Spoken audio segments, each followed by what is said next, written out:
how I got started in real estate, what I'm doing today, and a bit about my investment journey. We'll discuss this plus much more today. Are you interested in property investing, success, or money? Well, you're in the right place.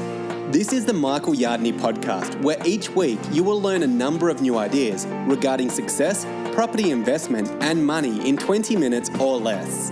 Our show is brought to you by Metropole, who specialise in helping you grow, protect, and pass on your wealth through strategic property advice. Now here's your host, Michael Yardney, who has once again been voted Australia's leading property investment advisor. That's the fourth time he's won a similar award in the last 6 years.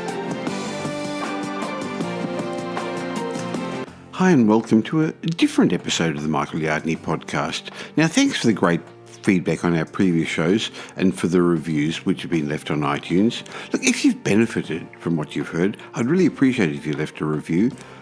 By the way, I've also really appreciated the emails that you've been sending, the questions that you've been sending in, and I am going to answer them shortly in a number of special question and answer shows. But interestingly, a lot of questions related to how I got started in property, the mistakes I've made, and how I'm investing now. I guess people wanted to get inside my head. Now, interestingly, a couple of weeks ago, Tyrone Shum from Property Investory asked if he could interview me for his podcast. Now, by the way, that's a great podcast, and I suggest you check it out, as Tyrone interviews many very successful property investors and gets behind the scenes of their investment story. So propertyinvestory.com. Now, I was so impressed in the way he got me to open up and to give insights, I asked Tyrone if I could replay his podcast to you, my listeners. And that's what we're going to be doing today, and that's why I said it's a special show. So we won't be having the regular features, just Tyrone interviewing me and his insightful comments throughout the show. Now, I hope you don't mind me sharing this interview, because I'm sure you're going to learn a lot from it. But not because I'm so smart or so good, because I'm not, but I'm sure you know I enjoy learning from other people's successes and also from their mistakes. And that's what I recommend for the people I mentor in my mentorship program. And that's what I'm suggesting could well help you along the way in your journey. Now, this was so good, there's actually a second part of this interview that we're going to be publishing in a show in about a month's time. But let's get on to the show from Property Investory. Welcome to Property Investory, the podcast that goes behind the scenes of property investing stories. Here's your host, Tyrone Shum. Michael Yardney is known as one of Australia's leading experts in wealth creation through property and shares what his passions are. But interestingly, one of my passions is the psychology of success and wealth creation. I've been voted Australia's leading property investment advisor 4 times in the last 6 years. I'm an author of 8 books, 5 of them have been bestsellers. We'll follow his successful property investment journey and uncover information about how he got started. As the CEO of Metropole Properties Strategists, Yardney shares what a typical day in his life looks like. I've been involved in over $2 billion worth of property transactions, and through our property management department, we're managing $1.5 billion worth of our clients' assets. But I'm not a theorist. I'm actually still involved in real estate. I'm currently involved in 4 property developments personally to keep in the long term, and I'm an active property investor myself. I've gotten to the point where now I'm the conductor of an orchestra, and I have a lot of people working for us. We've got close to 50 people in the team in our 3 offices, Melbourne, Sydney and Brisbane. I enjoy running the business side of things, but I'm very much involved in the marketing, in doing the research and the overall big picture strategy, and I spend quite a bit of my day writing, doing podcasts and speaking to the media about my thoughts on real estate matters. Yardney describes himself as a long-term player in the property investor game and also likes to add value to his portfolio, taking the time to improve his properties.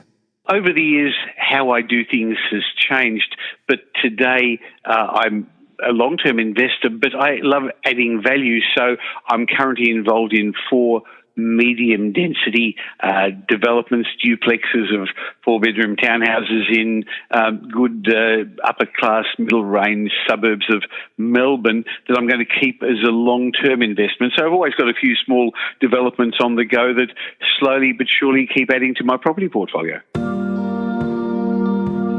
So, who is Michael Yardney? Expressing an interest in wealth creation from a very young age, he owned that seeing his friends' parents acquire wealth via property investing was fascinating. As he got older, he endeavoured to find out more about how they did it. I came to Australia at the age of 3. I had migrant parents. They were both hard workers. And as I grew up, I saw that a lot of my friends' parents were wealthy. They had businesses, they had cars, they went on holidays. They all seemed to own real estate. So my friends' parents, in fact, happened to be my parents' friends, were much wealthier. My parents didn't have their own home till I was much older. We lived with my grandmother. They both worked hard. They saved up a little bit to go on Christmas holidays, but we never went anywhere fancy. My parents didn't have their own car till much later on in life also.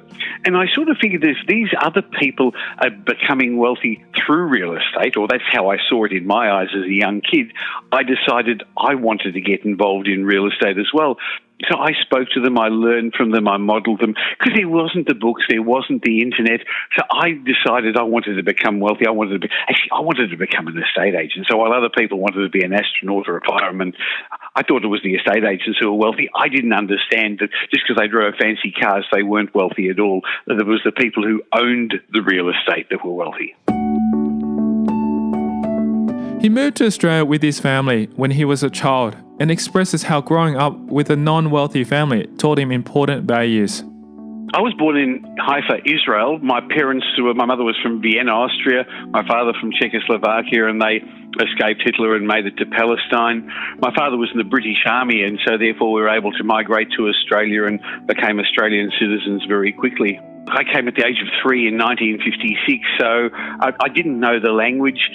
English wasn't my second language even. I knew Hebrew and German, so I went to kinder. And my early memories were of tears as I sort of didn't understand what was going on. But I soon learned that children learn very, very quickly. And I guess I knew no different. I didn't realise we were poor till, I guess, in my teens because I never went without anything and my parents taught me lots of good values. But we didn't have the trappings of what I saw as wealth. And as a child, I wanted it all. Prior to getting started in property investing, Yardney worked throughout university in order to support himself. I actually worked during the school holidays and Christmas holidays in various jobs. For many years, I actually worked in the storeroom at Portman's over the school holidays, a ladies' fashion store as well, and just to get pocket money because, again, we weren't particularly wealthy, so I had to work my way through. Yardney began venturing into property investing at a young age. He says that due to a lack of information, he was forced to learn from his mistakes and to teach himself how to succeed with his investments. Interestingly, when I was 21, I bought my first investment property. I actually went halves with my parents.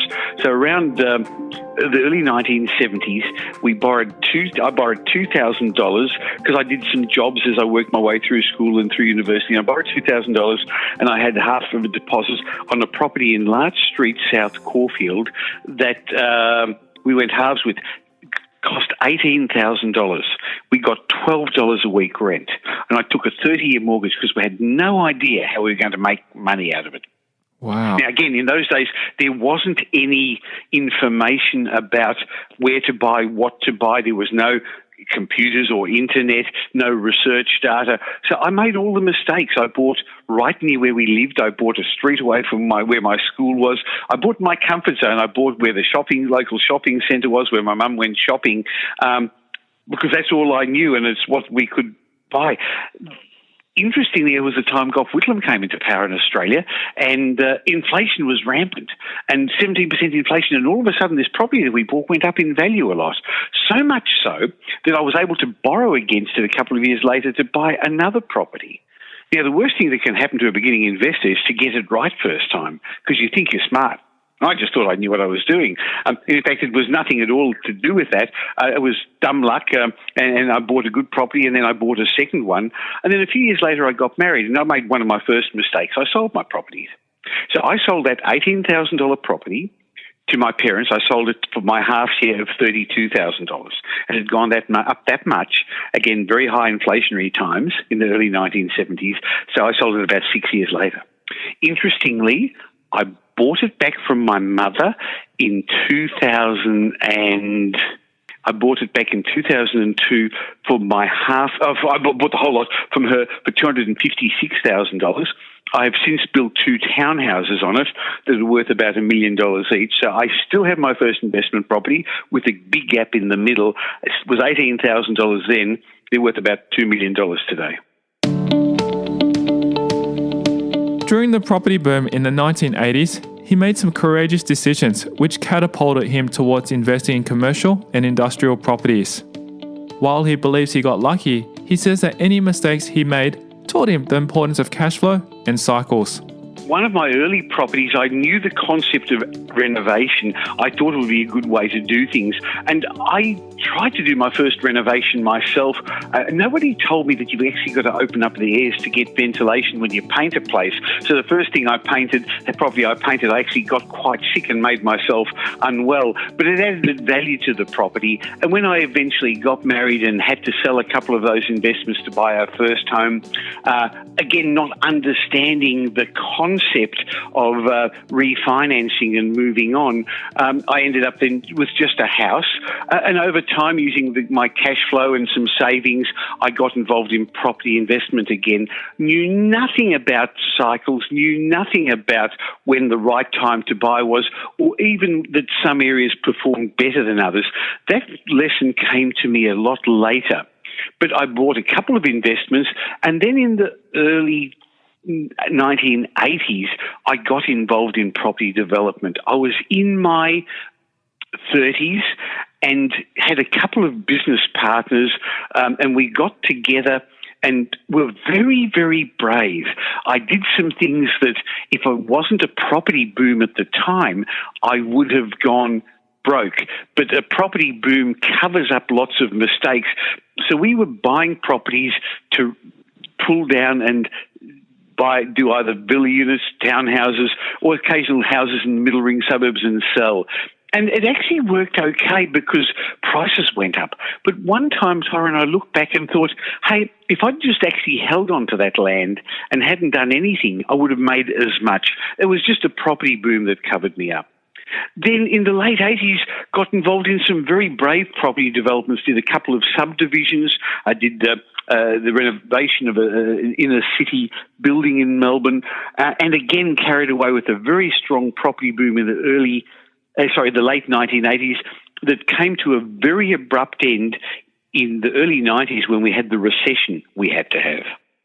Unfortunately, during that time, a number of my friends and colleagues went broke because interest rates went from 10 and 12%. We were happy paying 10% interest in those days, Tyrone, to 17, 18%, and things ground to a halt. So the bank said to me, sell up. And I said, to who? Because they wanted us to pay down some of our debts. And there was no one buying. We owned a lot of industrial property at the moment. So one of my early mistakes was getting involved in commercial and industrial property where values dropped considerably as interest rates went up. Fortunately, I had cash flow because these properties were leased. So I was always able to repay the banks. And so they chased people who were not repaying them more than me. But the early 90s was my first experience, even though it was 20 years into investing already, of the importance of cash flow and the importance of cycles. And I thought at that time the importance of counter-cyclical investing, even though I've changed my tune on that too. So as a few of my friends went broke, I thought, there but go, by the grace of God go I. So it's made me a much, much more cautious investor personally and for our clients. Starting with his company, he shares with us the interesting reason behind the name, with its humble beginnings as a restaurant in Melbourne.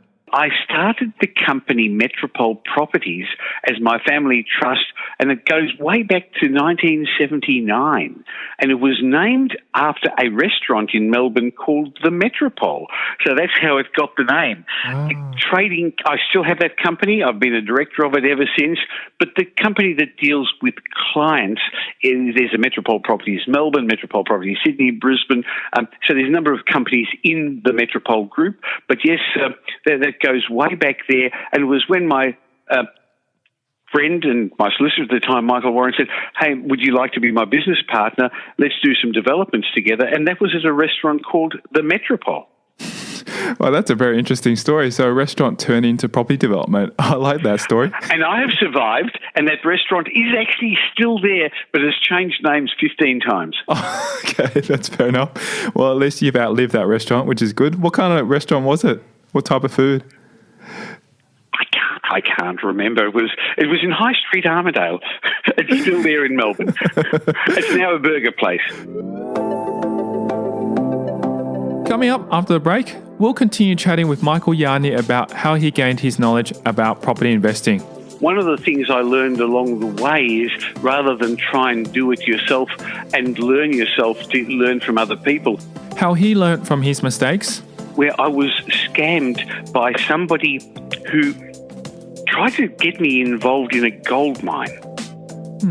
What happened was one of my friends invested some money in a gold mine, and this person told him how he could make lots of money. And that's up next. I'm Tyrone Shum, and you're listening to Property Investory. Are you wondering who you can turn to for independent and unbiased advice? Metropole has helped beginning investors buy their first property, experienced investors add to their portfolio, and sophisticated investors manufacture capital growth by becoming property developers. The team at Metropole Property Strategists have been involved in over $2 billion worth of property transactions, creating wealth for their clients, and they can do the same for you. It's a great feeling having the independent team at Metropole helping you formulate and implement your wealth-building property investment strategy. Arrange a time for an obligation-free chat at metropole.com.au.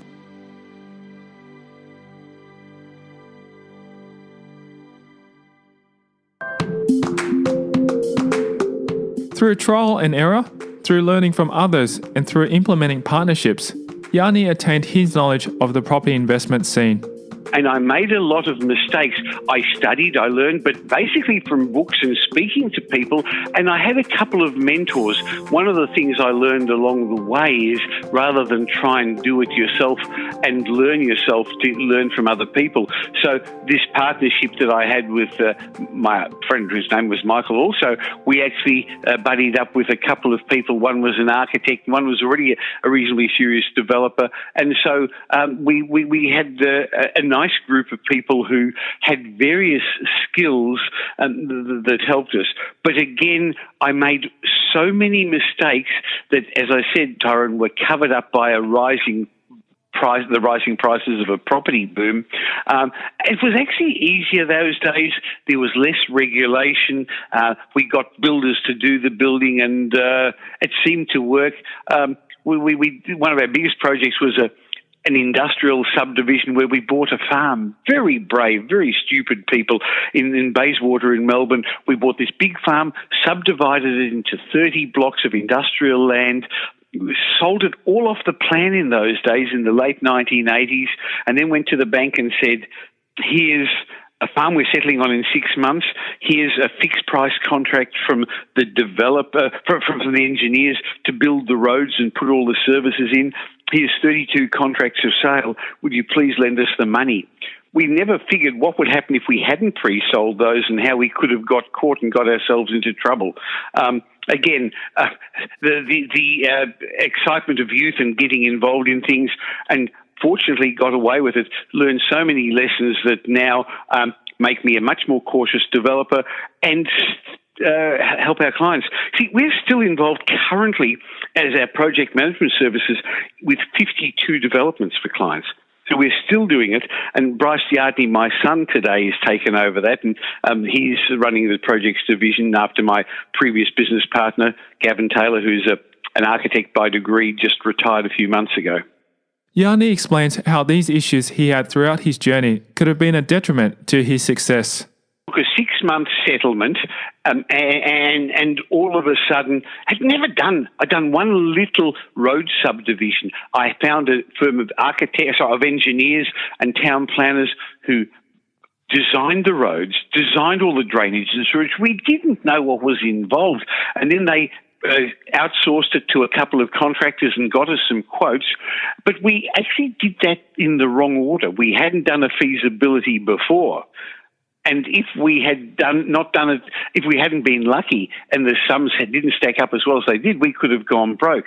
So we bought land and then thought, what are we going to do with it afterwards, rather than the other way around of, okay, before I commit to this large sum of money, what are my costs? What are my outlays? What are my risks? What's potentially going to go wrong? Will the banks even lend me money? That's what you have to do today. He reminisces to a time as a young man where he learned the hard way that not everything that glitters is gold, and to be a more cautious investor.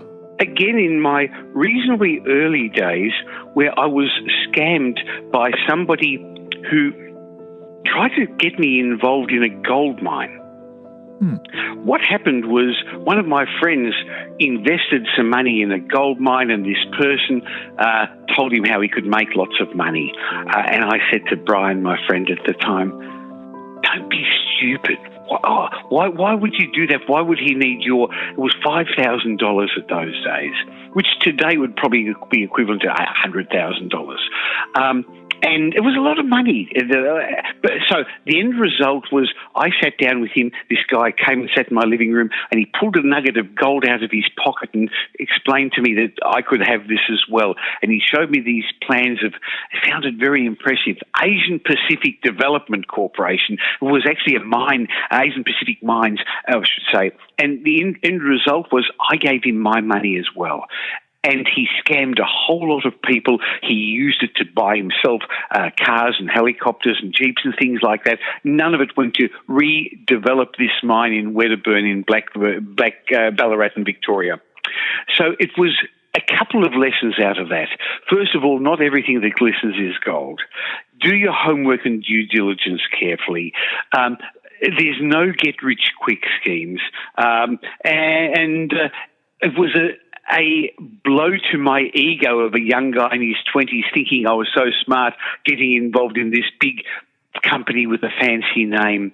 So it was a humbling experience, which has remained with me since to teach me that, as I said, not everything that glistens is gold. Be careful who you get associated with. Yardney shares some further essential advice to listeners, saying that the real estate business is a slow method of acquiring wealth and to trust your gut instincts. I have recently been throwing out old copies of Australian Property Investor magazine. Australian Property Investor magazine's recently gone broke, and I've had all these copies way back for the last 17, 18 years. And as I've been throwing them out, I've actually been just reading through and seeing who's been around and who isn't and who's still there. And I've been dealing with the public now since about the year 2000, and there's 2 or 3 other people who are still around in that time. But during all those years, I was noticing the ads in the magazines of who's come, who's gone, the ideas they've shared, the stories that have gone on, and it's interesting that there have been lots of interesting characters in this industry. And so I guess one of the lessons I've learned is, again, not everything that glistens is gold. Don't believe everything that people tell you. Do your own careful due diligence. And the fact that real estate, business, investing in general is a slow way to get wealthy. Wealth is the transfer of money from the impatient to the patient. The realization that he didn't have to undertake everything alone was a pivotal moment in Yardney's property investment journey. He recognized how important it was to have a mentor and continue to grow and learn more over time. I think the biggest aha moment I had was when I realized that I didn't have to do everything myself. My father taught me to learn from my mistakes. And I think when I first started, I tried to do everything myself for one of 2 reasons. First of all, because I was cheap and I didn't want to pay other people, and I guess I couldn't afford it. But the other was to try and learn. And it's just very hard and very demoralizing to do that. But when I recognized that other people before me have actually done it and achieved it. And I think I learned the concept of modelling and mentoring from Tony Robbins many, many years ago when I went to one of his seminars, and it taught me the importance of mentors. I clearly remember the concept that he did what's called a fire walk, and people go there and walk over fire and the hot coals. And I thought, I'm not stupid. I'm not going to do that. I'm going to watch everybody else do it and I'll just sit back. But interestingly, I did do it, and I learned that if you can not pay attention, concentrate on the hot coals below you, but actually look at the green grass ahead of you, you can get through anything. So I learned from many mentors, people I pay, people who I've read their books, people whose seminars I've been to, that if I stand on their shoulders, I can see a lot further. I've done some of my best thinking and got some of my best ideas from my mentors rather than from myself. That has taken my investing to a whole new level. And Tyrone, I still have mentors. I still have business coaches. I still have people that I pay. I still belong to mastermind groups because I'm still wanting to keep growing. With so many years of experience himself, Yardney says that the mentorship he seeks is similar to that of an athlete. He asks his mentors to keep him accountable for his actions and to help him out where he needs it. Well, that's an interesting question that people ask me. How come if you are very wealthy and you own more properties than your mentors, would you use them? But the example I use is the top tennis players, the top golfers. They all have coaches who actually don't necessarily play better than them, but look at their blind spots. So I ask my mentors to look at my blind spots, to keep me accountable, to have transformational conversations with me. So while I am better in some areas, I'm actually not as good in other areas. So while I have strict discipline in a lot of my business things and my writing, for example, I don't have discipline in my health. I'm overweight and I eat the wrong things. And even just before our chat today, there was somebody there was some chocolate bars in the kitchen here for one of those charities. You know how they collected the fundraiser. Well, everyone else bought one chocolate bar. I bought three. So I need mentors in other areas of my life rather than financial discipline, like maybe looking after my health or things like that instead. So there's always people I can still learn from, and I think that if I ever forget that, I'm going to stop growing. It's a lesson that you will find from most successful people. They want to keep growing. They want to keep learning. So I set aside time to do this. And nowadays with the internet, it's so much easier to have mentors and mastermind groups and speak with people around the world. Yardney has found mentors in various different ways, acknowledging that as time goes by, his mentors change in accordance with his needs. He says he is excited about learning from those who are following his own mentorship program, as he is able to learn from them as well. I have a business coach, and I've had business coaches for 15 years. I pay over $100,000 a year for business coaching, and interestingly, I see that as an investment, not as an expense. I wouldn't have been able to grow my business to the level it is without having somebody like that there. I have others in areas that I'm interested in marketing. One of my great mentors in other areas or mastermind groups is Tom Corley, who's in the United States, who's very like-minded, and I've just written a book together with him. So it's through other people. And over time, the mentors and the coaches I've had have changed. After a few years, I've outgrown them or things have changed. So the people I'm hanging around with today and the people that are helping me today are different to the people who helped me 5 years ago. And there's one other group of mentors that probably don't realise they are. Okay. And that happens to be the people in my mentorship program. For over a decade now, I've run a 12-month mentorship program. I actually, and you can find out about it at michaelyardney.com.au. And I've run over 2,000 people through this 12-month mentorship program. And I learn from all of them. I learn things to do and I learn things not to do. And I probably haven't given them enough credit to actually say thank you, because you've heard it said before, I'm sure, Tyrone, that as a teacher you learn a lot as well, don't you? Inspired by Michael Yardney's story and what he's excited about today, we'll keep the conversation going in a future episode on Property Investory, where we'll discuss how to apply the strategy. I'm now looking at what's going on in the future, and since I've done that, it's changed my investment results and those of my clients considerably. Because, Tyrone, what I'm looking at is what sort of properties are going to be in continual strong demand in the future. How he has grown his property portfolio. The results are that over the years, I personally have educated more successful investors than anyone else in Australia, and we've been involved in over $2 billion worth of transactions. And that's next time in the future episode of Property Investory. Well, there you have it. Thanks a lot for listening to another Michael Yardney podcast. This week was a little bit different, but I trust you got some lessons out of it. We're back to our normal show format next week, and in 3-4 weeks' time, we're going to publish the second part of this 2-part podcast from Tyrone, Shum and Property Investory. So thanks, Tyrone, for allowing me to share it with my listeners. Thanks for listening to this week's episode of the Michael Yardney podcast, which was brought to you by Metropole, who help their clients grow, protect and pass on their wealth through strategic property advice. If you got value from listening to this podcast, please leave us a review and we'll read it out on a future show. Just go to michaelyardneypodcast.com/review and it will take you over to iTunes, where you can enter a review and let us know what you think. We'd really appreciate it. If you don't already subscribe on iTunes or on your Android phone, you'll find us there as Michael Yardney Podcast. If you'd like to gain instant access to the show notes or a transcript of this show, head across to michaelyardneypodcast.com. Watch out for our show next week. You learn some new ideas about property investment, success and money in around 20 minutes.